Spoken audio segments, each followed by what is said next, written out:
new chapter in the history of our royal family has begun. The birth of a baby boy to the Duke and Duchess of Cambridge heralds the beginning of a new era for the British monarchy, but it also marks the continuation of this ancient institution. Throughout history, royal babies have captured the imagination of the world, and this one will be no exception. I've been looking at what lies ahead for our newly born third in line to the throne.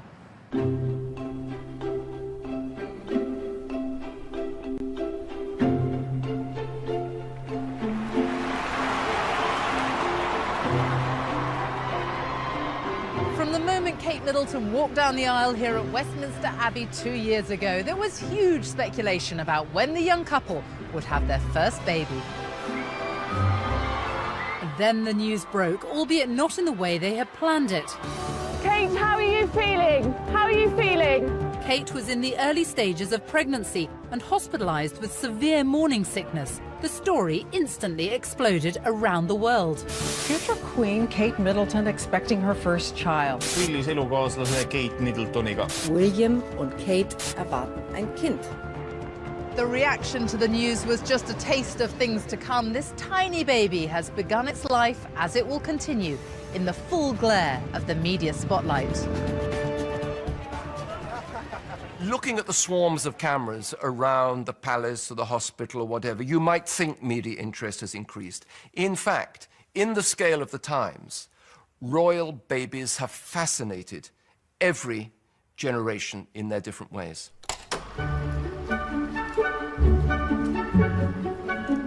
Royal children have always lived life in the public eye. They have to be visible from the start.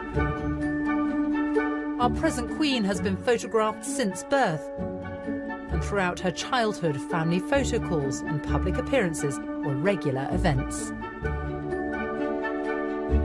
I think the awful thought about it for me is that she can never ever do something on the spur of the moment, and your whole life is regulated. But as I once heard her say, once you accept that kind of life, it just becomes your life. But as technology advances, the pressure has become more intense. The people in there, look at them. One of the royal family's favourite photographers has been following their lives for the past 36 years across 120 countries. When you look at the way the media is now and the access people have to pictures, images, you know, the internet, how much difference will that make, do you think, when this baby is born compared to generations past? Well, it'll be the most photographed baby in the world. Every website will want to get the picture up first. It will be a massive competition. Then it was rewind my film and go back to the office and develop the film. Now, instantly, it'll be going around the world. And you know, that's the way it is now. But you know, lasting images, archival pictures, there will always be, you know, however quickly you get it onto your website or into your newspaper or onto the TV screen, that won't matter. That picture will be in the archive at Windsor Castle forever, and that's the important thing. Kate and William are seen as the modern face of the royal family.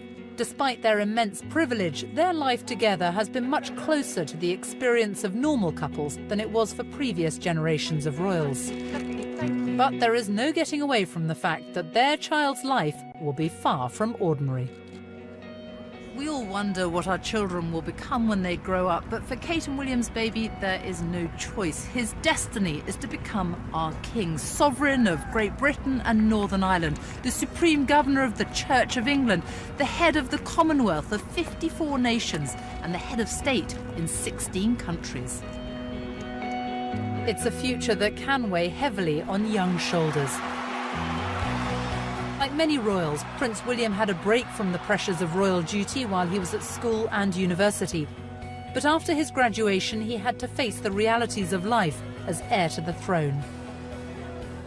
I think there have been many, many years that he's struggled with his destiny, with that ultimate knowledge that he will be the future king of the United Kingdom. But I think ultimately he has accepted it, and William's going to be in a very unique position in terms of guiding, advising, and helping his child overcome some of the hurdles that, of course, he himself had to overcome.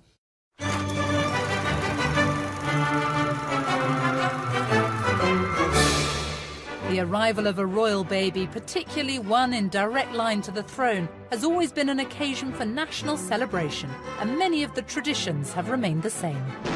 Then, as now, gun salutes from the Tower of London and Hyde Park, and peals from the bells of Westminster Abbey and St Paul's welcome a royal heir into the world. And the birth of the new arrival is announced with a notice on the gates of Buckingham Palace, as it was at both Prince Charles's birth in 1948 and Prince William's 34 years later. But every new generation of royals also decides to break with some of the conventions of the past.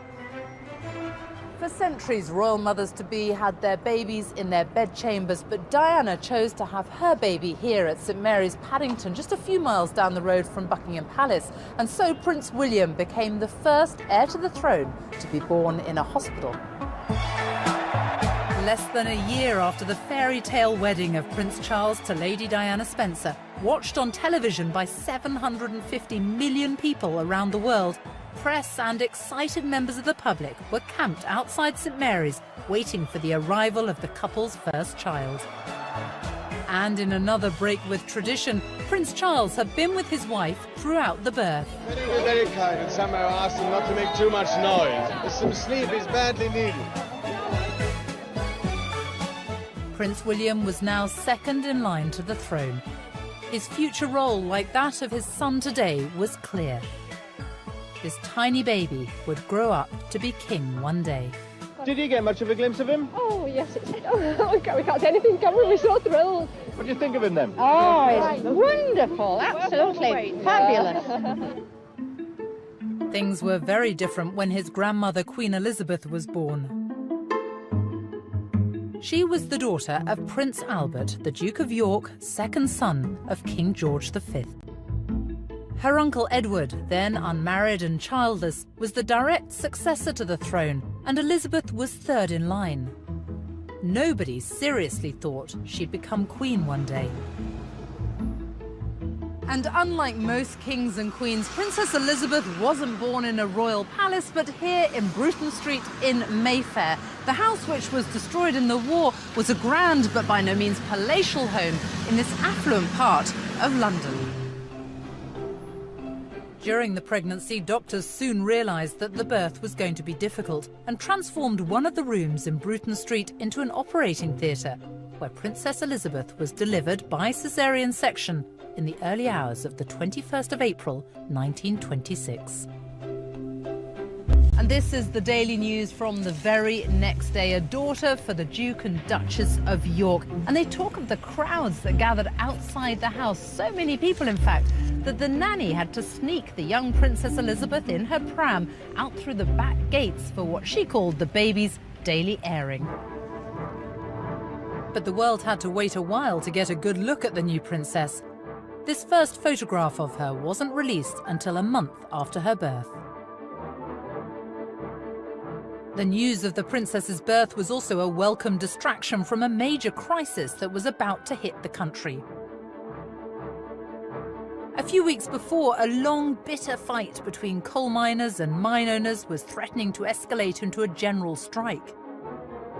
The Home Secretary, Sir William Joynson Hicks, was involved in negotiations with the miners when he was distracted by an ancient duty.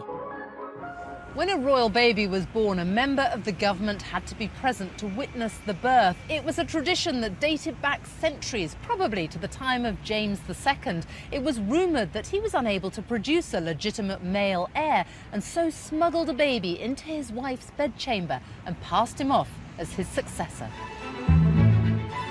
So Sir William Joynson Hicks was called to Bruton Street the night before one of his most important meetings with the coal owners to attest the birth of Princess Elizabeth. 22 years later, when the princess was expecting her first baby, her father dispensed with the age-old tradition and spared her the indignity of having a stranger in an adjoining room during the birth.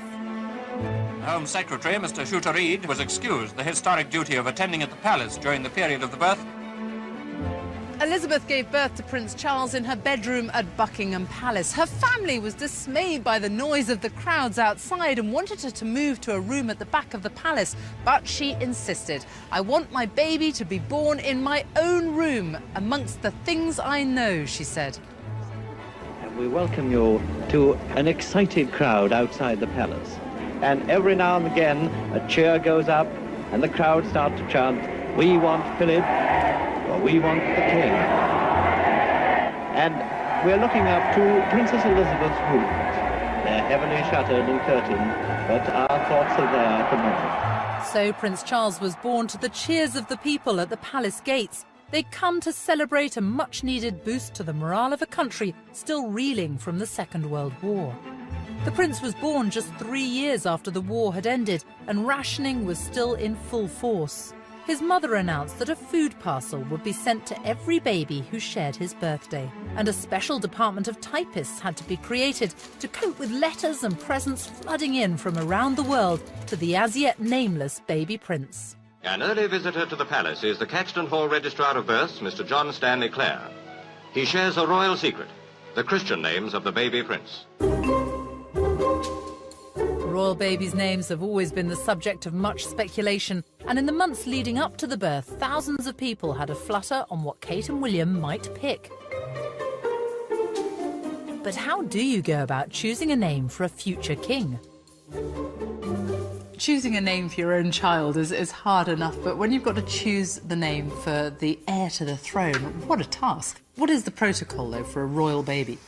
The protocol for a royal baby, it's slightly different to the rest of us. They have to talk about it with the senior royals, so the Queen will usually have to approve the name. That's traditionally what's happened.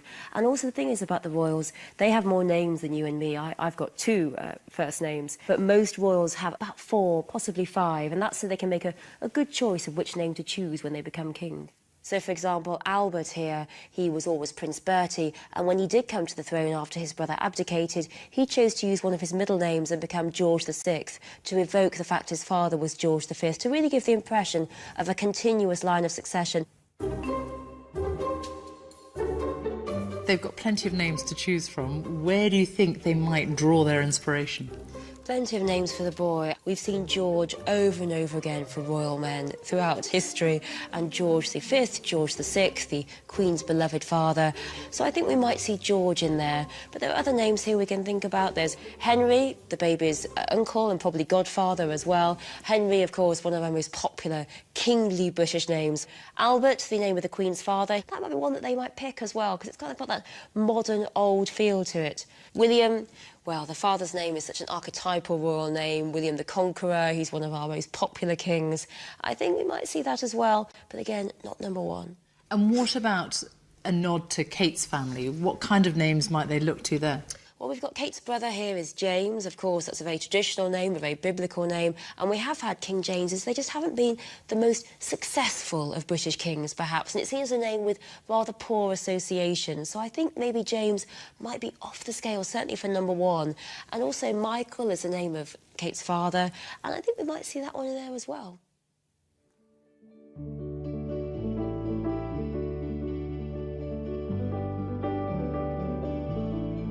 Once a royal baby has been named, it's soon time for their first official engagement, the christening.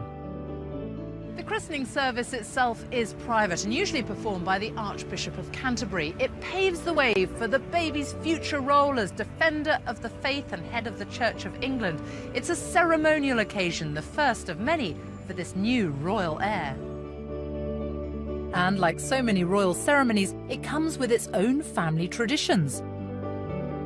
One of them is the christening robe, commissioned by Queen Victoria for her firstborn in 1841. It's been worn by every royal baby since then, including Queen Elizabeth, Prince Charles, and Prince William, who needed a little bit of comfort during the customary photo call. But if tradition is what the royal family stands for, the birth of this royal baby coincides with one of the most radical breaks in the history of our monarchy, an end to the law of primogeniture that favours male over female heirs and has determined the succession to the throne for centuries. If the royal baby had been a little girl, it would have marked a huge moment in history. For the first time, a princess would have been born who was destined from birth to be queen, whether or not she had a brother later on. But Kate and William have had a little boy, which means we'll have to wait many years yet to see the effect of the new law of succession.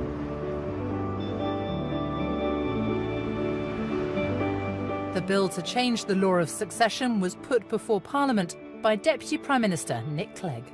It's, I think, a long overdue step to make sure that the rules of succession fit modern times, even though they, of course, reflect centuries-old traditions.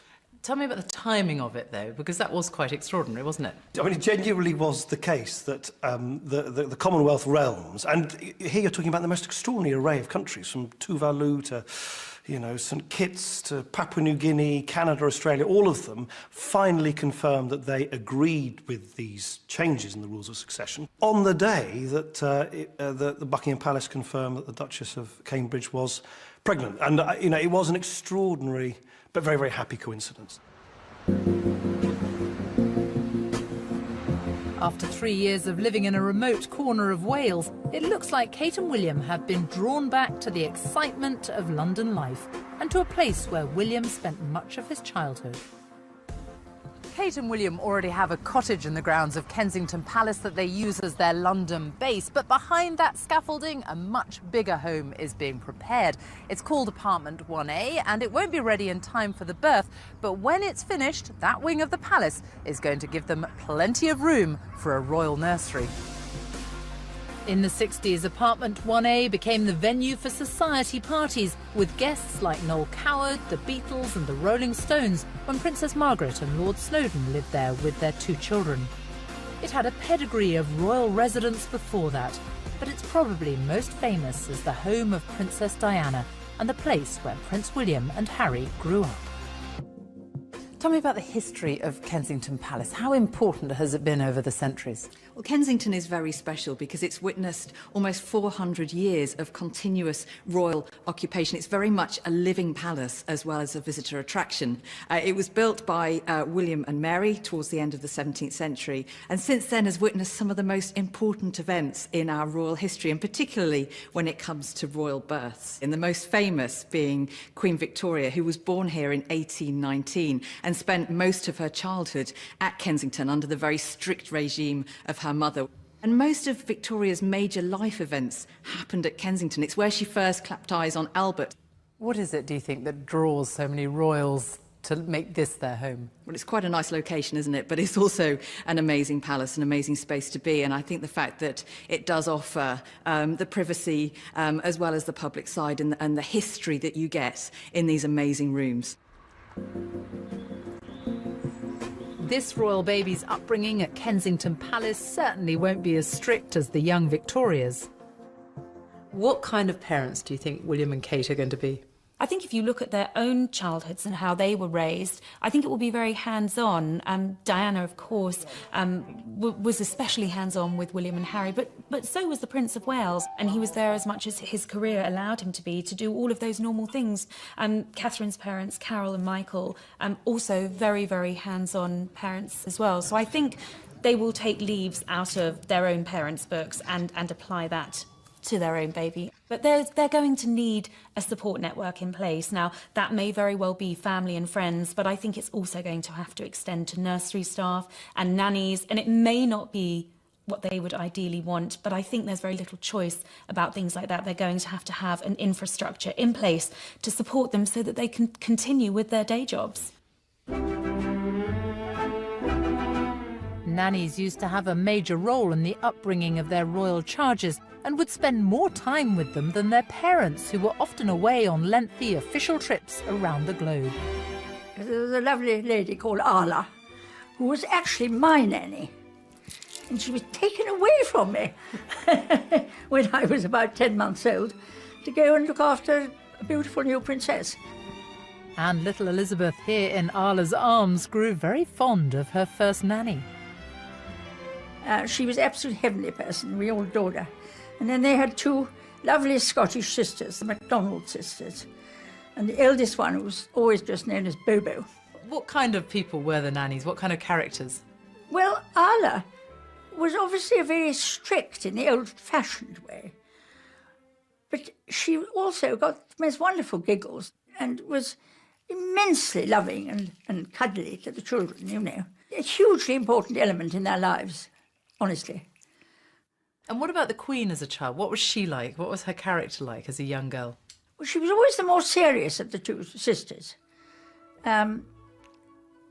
Margaret was always the really naughty one.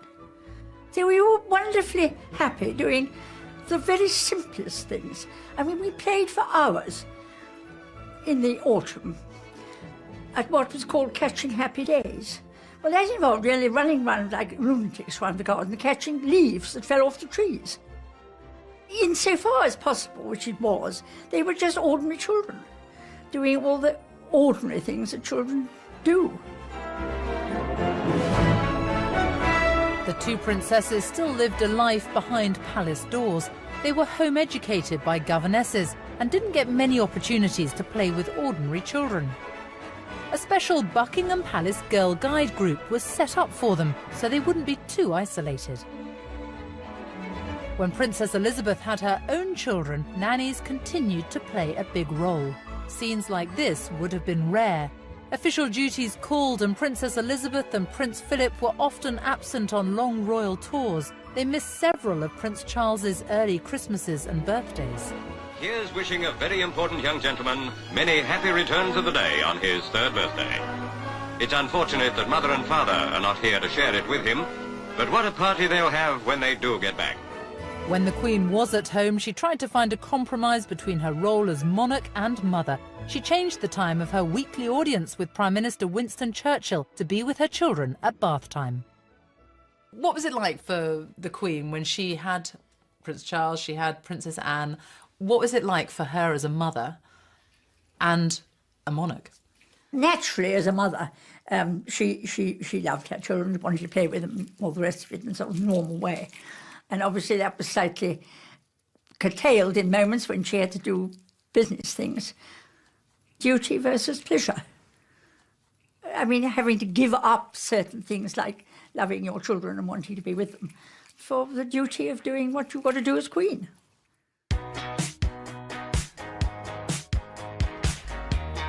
By the time Prince William was born, things had changed. Diana and Charles wanted to give their children as normal a childhood as possible and didn't want to be distant parents.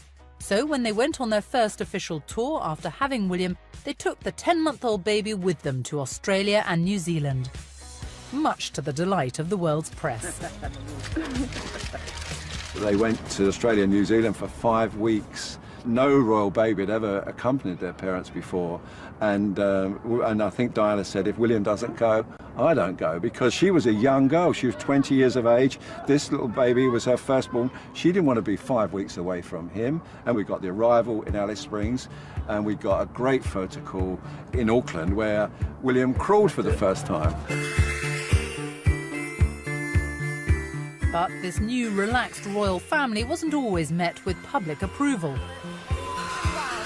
Well, Diana got a hard time because the boys were photographed, for example, that time famously at Thorpe Park. But I think both Charles and Diana's thinking was that that was a small price to pay for that bite of normal life and excitement and just being able to go and do what their friends did. OK, there'd be pictures, but they were happy pictures of happy times. And was that really such a bad thing? I think it's a small price to pay. There's no doubt that Diana changed the mould of royal upbringing in many ways. But let's not forget that Prince Charles was just as much involved. He, after all, was the parent who'd had the experience of being a young royal growing up. He wanted them brought up in a softer, more human, less formal way than had been the case for himself and Princess Anne. Prince William was also the first heir to the throne to attend a public nursery school, Mrs. Minor's in Notting Hill, just up the road from Kensington Palace. Prince William came here when he was 3. He arrived with his parents on his first day, a small boy taking a big step in life, an intimate family moment. But the world was watching. A year later, the press were there again when he started at Wetherby Prep School, around the corner from Mrs. Minor's. Harry joined him here, and Diana famously took part in the Mother's Race on Sports Day.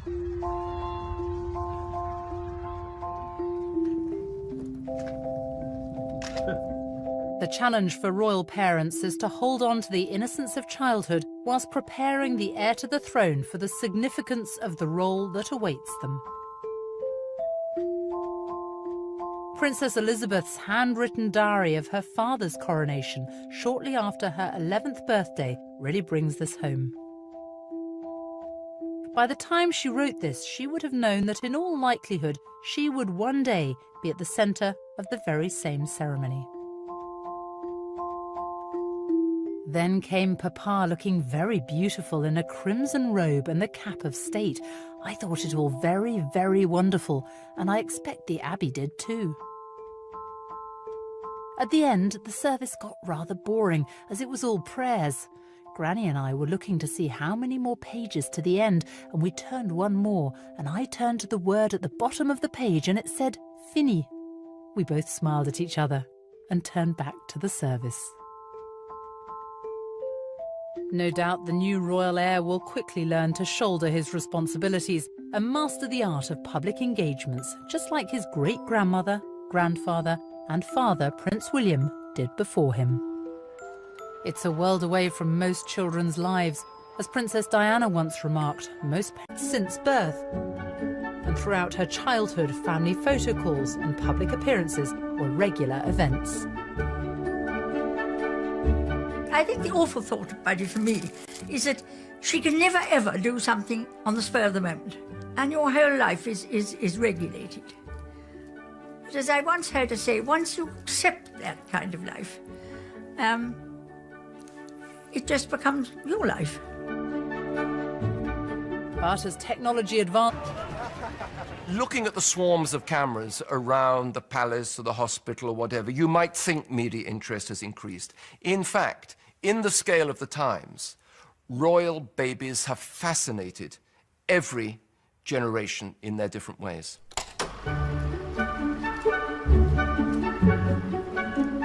Royal children have always lived life in the public eye. They have to be visible from the start. Our present Queen has been photographed for our newly born third in line to the throne.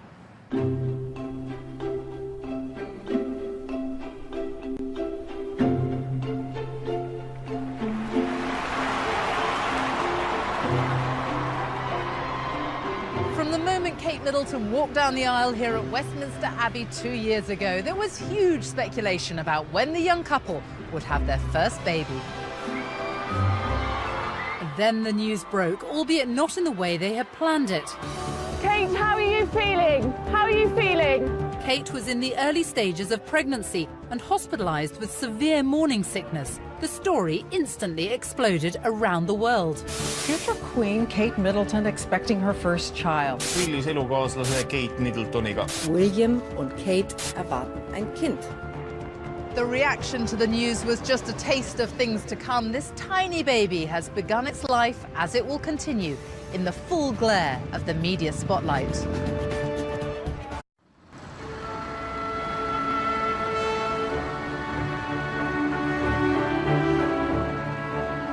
A new chapter in the history of our royal family has begun. The birth of a baby boy to the Duke and Duchess of Cambridge heralds the beginning of a new era for the British monarchy, but it also marks the continuation of this ancient institution. Throughout history, royal babies have captured the imagination of the world, and this one will be no exception. I've been looking at what lies ahead.